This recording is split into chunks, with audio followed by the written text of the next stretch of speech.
Right, okay, so today we are talking about the science of manifestation. And I know that's going to be a trigger word for some of you. And honestly, like a few years ago, it was a trigger word for me. I would say 2 years ago, if I heard this word, if someone said the word manifestation to me, I would have said, you're a fucking bullshitter. And I would have run away from them because I would have thought they were a complete nutbag. But the truth is, since I've now understood what this is and what we're going to talk about, which is the science of manifestation, things have changed quite considerably for me. So, hey, if you don't know who I am, my name's Tom Youngs. If you know who I am, it's your best mate. I'm back again. I'm here with more sauce. Can I fucking help transform your life? We're gonna have some fun. We're gonna put 30 minutes on the clock, and we're gonna try and wrap this up in 30 minutes. But this is a long one, and I would say this is going to be the absolute foundation for how you can transform your life in really pretty fast. Because 2 years ago, I couldn't pay rent. So this time, literally 2 years ago, I was like constantly 2 to 3 months behind on rent. I was like at least $30,000 in debt. And I would try and go to the shops to buy food because I was hungry. And for probably about like a 4-month period, I didn't have enough money to buy food some days. So I would kind of go to the shops with the hope that I would actually be able to buy the food that I was hoping to buy, because I wouldn't look at my bank account because I'd be too scared, which is stuff we're going to talk about. And I couldn't buy the food that I wanted to buy. And that was fucking painful because that kept on going for like a few months. And that was at a point in my life where I really questioned what the fuck I was doing with everything. Because like, I guess it was 12 years ago, I was a dentist. And I was doing pretty well as a dentist. I was pretty successful. I was specializing in cosmetic dentistry. And this is why when we talk about the science of manifestation, we're going to talk about science because I'm a scientist. I come from a scientific background. I'm a biomedical scientist and also a qualified dentist. And I stopped doing that 10 years ago because I wanted to, frankly, I read The 4-Hour Work Week by Tim Ferriss. And I was like, I want to be able to live wherever, work wherever, whenever, and do cool stuff, creative stuff. And I kind of had that first dream like maybe 13 years ago when I read that book. And it was only in the last 18 months where all of the stuff that I learned back then have fallen into place. But it wasn't until I implemented all of these things that we're going to talk about today, until actually everything started falling into place. And I'm 37 now, I just turned 37. And I'm going to call these secrets because I didn't fucking learn about them until I was like 35. So no one told me about them. I found this stuff out through, frankly, just like entering entrepreneurship and out of desperation. And I don't want that to be you. I'm sure some of you will be familiar with this kind of stuff, but for a lot of you, it may be new. And if it's new, hopefully it can do some cool things, because in the past 10 months, I've now made over $500,000 in cash. Collected $500,000 in cash in the past 10 months, which means I've made more money in the past 10 months than I have in the past 10 years combined. And I think that's kind of sick. It feels pretty sick. So I'd like that to be you. It might not be about money. It might be about anything that you want. So let's talk about that. Really, ultimately, the science of manifestation comes down to this line. If you can see it in your mind, you can hold it in your hand. And the foundation of this starts with this, which is the R.A.S. It is a small little part of the brainstem in your brain called the reticular activating system. This bad boy up here. So what's the reticular activating system? So this is your filtering mechanism. So our bodies are essentially billions and billions of little nano sensors. So we are just constantly taking in sensory information from the world around us through our eyes, through our like skin, through our ears, through our mouth, through taste. We're taking in a huge amount of information. And it is the reticular activating system, which is our filtering mechanism for that information. And so what it means is that it allows us to not live in a permanent state of complete fucking terror and stress, because that's how much information we are getting bombarded with. And specifically now in the modern world, we're being bombarded with more information than ever.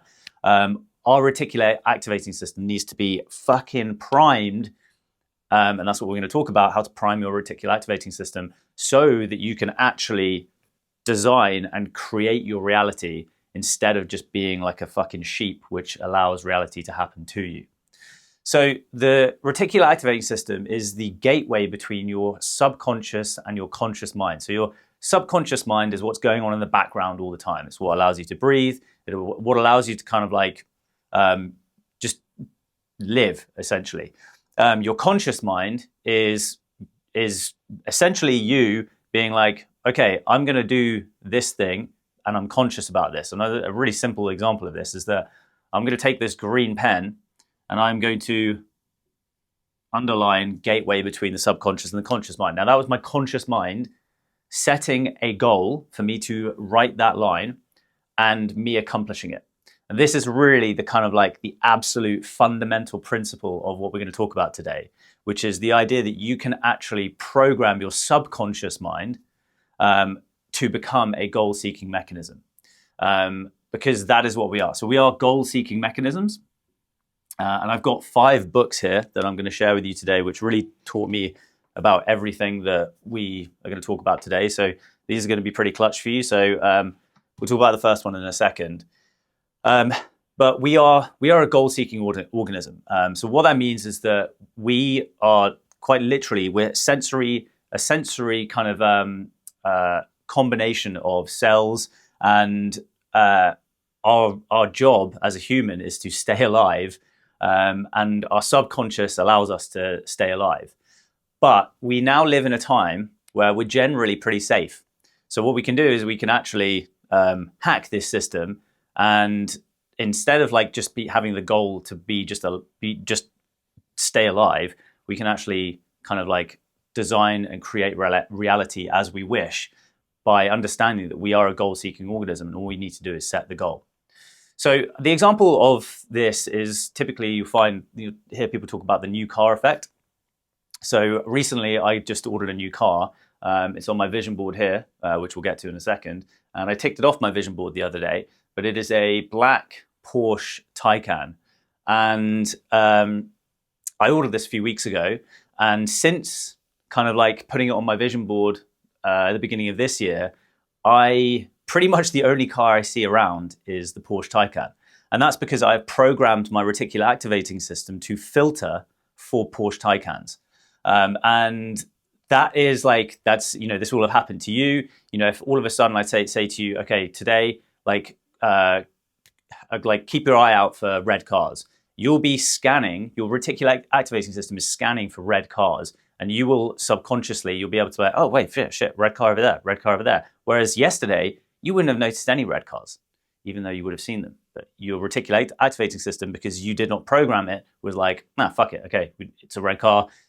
I don't need Tom to know about the red car because it's not a danger to him.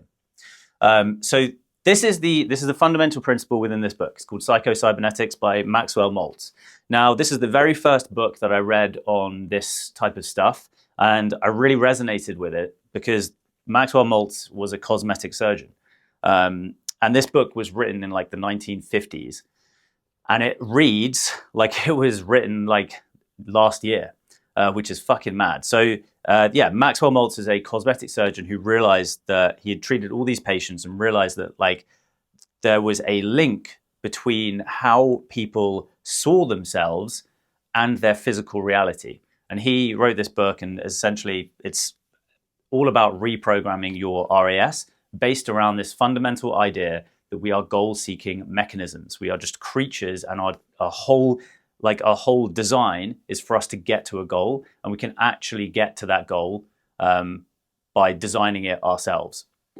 So read that book, and the kind of like the big kind of like, I would say, takeaway or like functional part to this book is what I have to my right hand side over here. You can't see it because it's off camera, but I have 3 vision boards here. And so these vision boards, the first one is I've got a vision board here with a bunch of other creators at the top. So people who I'm inspired and motivated by. They'll all be people that you know. And then I'm also on that board. So my face and my name is on that board next to all of these people. Next, I've got all of my goals. These are like kind of tangible goals. So tangible goals that I've got. So, got 100K subs on YouTube, 200,000 followers on Instagram, £1 million in my bank account. And I've quite literally like photoshopped. I used Canva because I can't use Photoshop anymore because it's fucking like, who uses Photoshop anymore? It's 2025, right? And I Canva shopped like literally these results onto like my profiles, my YouTube profile, my Instagram profile, my bank account. I literally did that. And then I've got my little YouTube play button there, which I'm going to have over there very soon. And yeah, my car. And then on the right, I've got kind of my like character design. So a bunch of images that have kind of like, I mean, like, okay, this is the character that I'm going to design, which we're going to talk about in a little bit. So yeah, that's the first step. You need to program your reticular activating system by knowing that it is a goal-seeking mechanism. You're going to read this book first. Okay, so we're moving on to the 4 laws that I have used over the past 18 months to essentially just completely transform my life. Because before I knew all this stuff, I was just basically just like allowing life to just hit me, just fucking slapping me around like a little bitch. So first law of all of this is the law of rejection. And this is the first law that you need to get in place. So the law of rejection is this idea that you actually get to reject the things that you don't want in your life. And what that means is once you reject the things that you do not want in your life, negative shit, you then have room for the positive shit. So you can't, the example is, and it's called the container principle. So the idea is if you have a glass of muddy water, if you just pour clean water into a glass of muddy water, you just make it less muddy. So what you need to do is you need to pour out all of the water, all of the muddy water first, and then replace it with clean water. And that's how you end up with a clean mind. The best person of all time, at least in modern time of this, the master of the law of rejection is old Stevie J.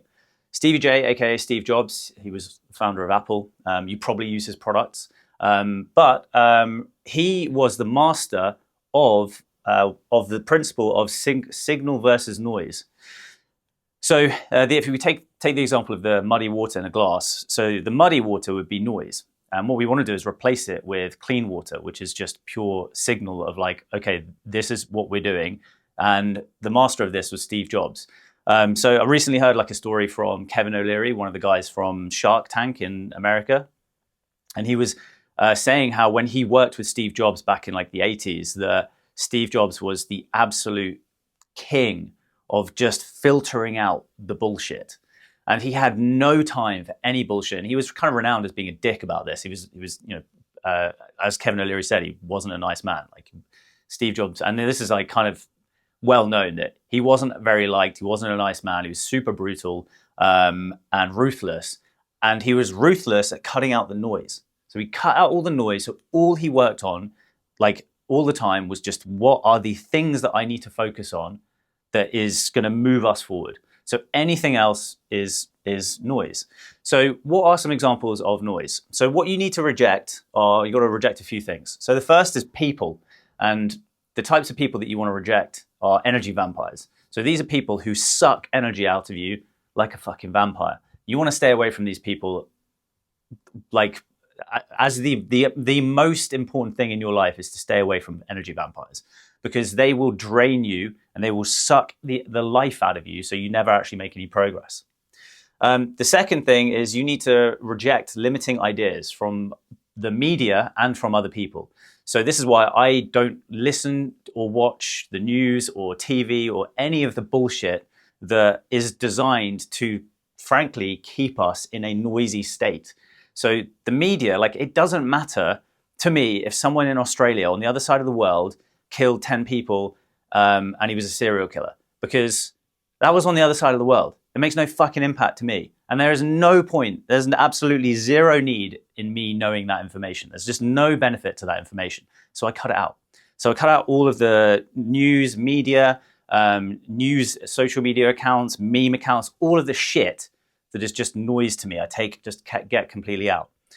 You also want to get rid of limiting ideas from people. So this is kind of linked to energy vampires, but this is kind of common where like you may have grown up around people who have limiting ideas about potential. So for example, if you you might have a parent or aunties, uncles, grandparents, whatever, who like when you tell them that your goal, you're like, oh, I'm going to do this, I'm going to become a lawyer, I'm going to become a doctor, and they're like, lawyers and our family doesn't do doesn't go to college. Our family doesn't we don't do we don't make big money jobs in our family. Those types of things are extremely venomous, and so you want to stay away from those. The next is limiting beliefs. So these are internal beliefs. So limiting ideas are external, limiting beliefs are internal. So these are things that you will have picked up as you have grown up from your environment, from the people in your environment, from the media, from anything. And these are ideas that have become beliefs in you that money is hard to get, that being in shape is really challenging and not for you, that having an amazing, loving relationship isn't in your destiny. It's these ideas that are beliefs within yourself, and we want to rid yourself of these. So we need to get rid of those. The final one is scarcity environments. So this is being in environments which are kind of like accelerants for being in a scarcity mode. So the truth is, and we're going to get to this, is that the world and the universe and life is abundant. Money, for example, is just doesn't exist. It is just purely energy. So there is no like kind of big total pool of money that you take from or you add to. It is just this flow. It's a flow. That's why it's called currency, because it's literally a current of energy. And so that's one thing, which is the most common one. One of the most common limiting beliefs is the idea that we live in a scarce world where resources and kind of money and all of the things that we would like are scarce. There's a limited supply of it. There isn't. There is an unlimited supply of anything that you could ever want. And that's what you need to do by getting out. You need to get out of scarcity environments. Typically, this is why the best move that you could ever make is to leave your hometown. Because once you leave your hometown, you will then immediately find yourself meeting people who don't have scarcity mindsets. They have like abundance mindsets. So that's the first one. Okay, so what you need to read this book, which is The Mountain Is You by Brianna Wiest, Transforming Self-Sabotage into Self-Mastery. This is going to help you with getting a complete wrap on the law of rejection. Okay, law number 2 is the law of emotion. And this is the idea that emotion is what drives action, not your thoughts. It is the feeling that you have, which is what actually drives action. And the word motivation is kind of like thrown about. Ultimately, what motivation is feeling. So when we feel inspired, when we feel something, what that does is that leads to taking inspired action. We get inspired to take action. And what that does is that ends up in having results. And what results do is that is a feedback loop for more emotion. That gives us more positive emotion that again inspires us to take inspired action, which again leads to more results. And it's this never-ending cycle. So it's not thoughts that drive action. It is emotion that drives action. So how do we do this? How do we do this in practicality? So the first thing is actually embodying a specific identity. So I'll give you an example of like a millionaire. So right now, if you're watching this, you might not be a millionaire. And you might want to be. But what you need to do is you need to embody what it feels like to be a millionaire before you become one. And this is so important to understand, is that you will not become a millionaire until you feel like a millionaire on the inside. And so a few different ways you can do this, like dress like a millionaire dresses. So how would a millionaire dress? They would take care of themselves. They would look sharp. They would be considerate about the way they look, the way they dress, the way they the way they treat their bodies. So what would a millionaire eat? They would eat really good, clean food. They're not going to go and just fucking gorge on McDonald's all the time. How would a millionaire sleep? He would probably get 7-8 hours of sleep every night. He'd go to bed early. He wouldn't be out partying every night. So it's only until you actually embody the characteristics of an identity that you will become, in reality, that identity down the line. So we need to be that person internally before we can become that person externally. So the way to do this is you need to visualize with feeling. So we want to visualize And there's the way we do this, and we'll kind of talk about this, is through kind of guided meditations, is how I've done it, and self-hypnosis. We want to visualize, we want to see ourselves, but we want to feel what it feels like to be that person. So I would be, if I was a millionaire, I would be proud, I would be happy, I would be excited. What are the feelings of being in that state? And we want to do that, and we want to remind ourselves of that.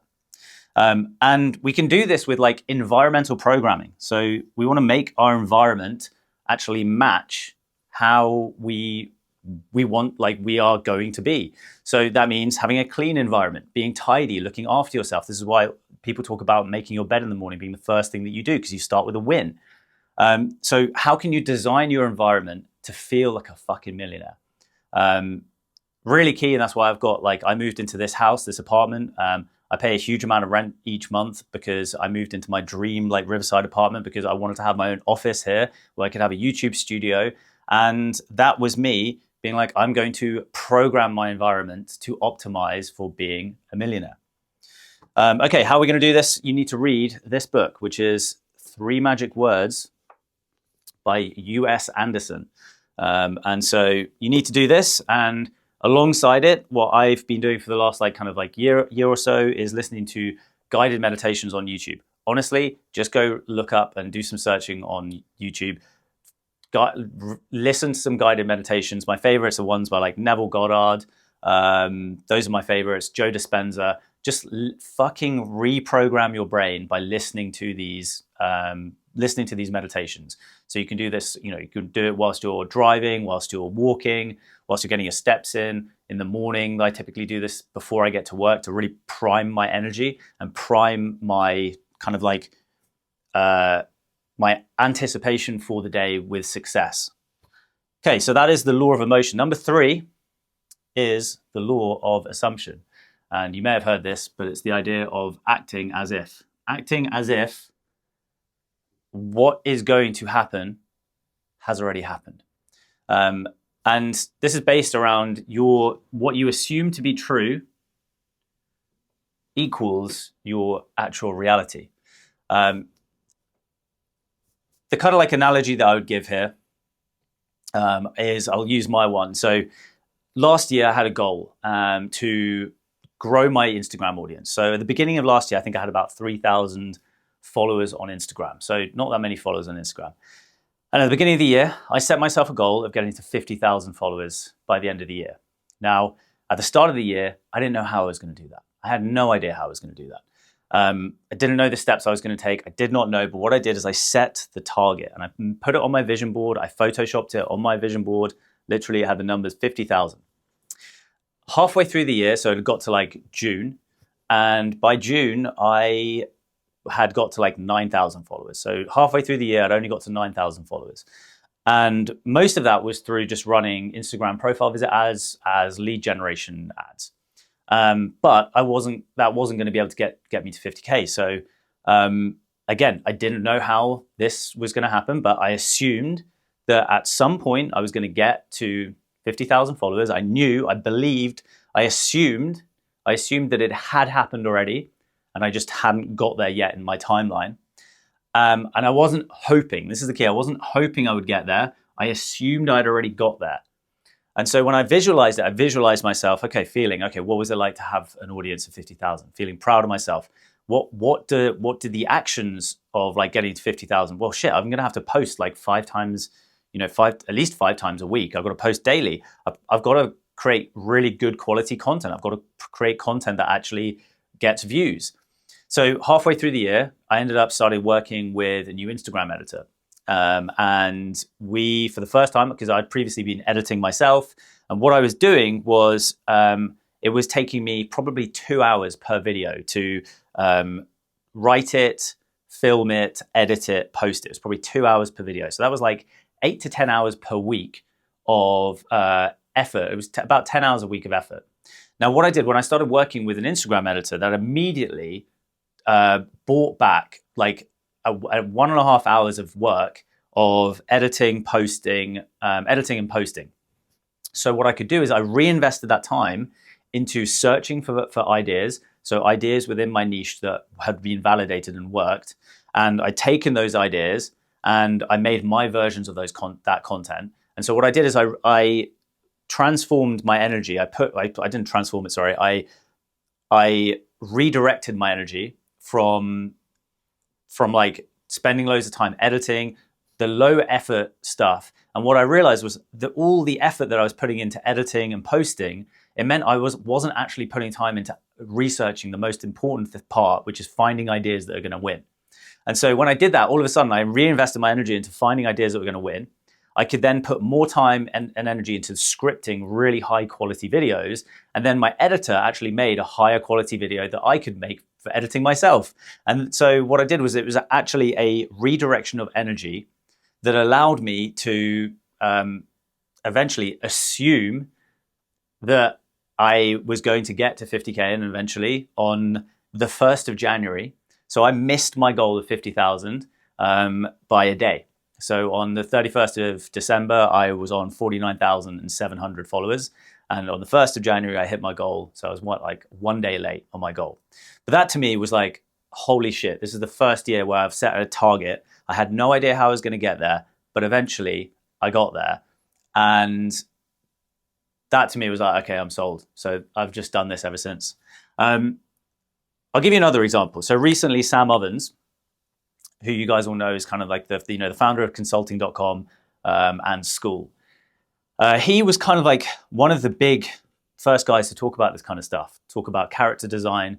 And he, in his program Consulting Accelerator, he had this exercise where he designed this character and he wanted to be a billionaire. And so what he did is he photoshopped a picture of him. I think it was on either Time or Forbes magazine, and probably Forbes. Not Time, it was on Forbes magazine, I think.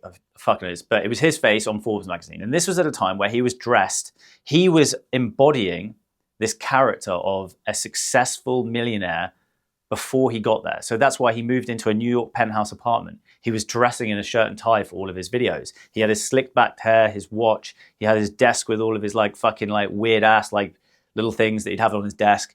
And he was a character. He had designed this character. And what he had done is he was designing his future character, which was this billionaire character.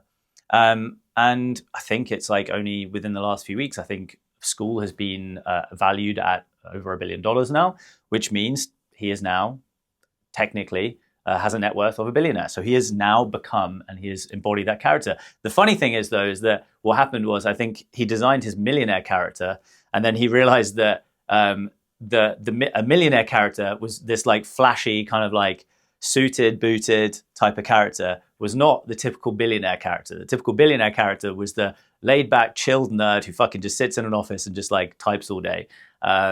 And that's what he had to do. He had to embody that new character. And that's why he kind of went through this like identity shift, grew out his hair long, turned into a bit of like a kind of hippie vibe. And he's now a billionaire. So again, that's kind of evidence of how this works. So how you're going to do this is you're going to read this book. And these last two books are probably the most powerful and they're the smallest. So this is U Squared, a high velocity formula for multiplying your personal effectiveness in quantum leaps by Price Pritchett. He's like a mega consultant from the last like 4 decades, 3 decades, 4 decades. And you're going to read this. And what you're going to do is you're going to write down your tangible goals every day. So I write down my main goal, which for me is reaching a specific milestone in my business. And then I have maybe a couple of side goals every month, which I'm aiming towards. So that's how we're going to do that. Okay. The final law is I would say like ultimately is it's like the jet fuel to all of this. And if you're missing this, none of these fucking things matter. So this is so, so, so important. And I used to not understand this. So this is the law of gratitude. And really at its like simplest kind of, at its simplest level, it is this. It is moving yourself from a mode of scarcity into a mode of abundance.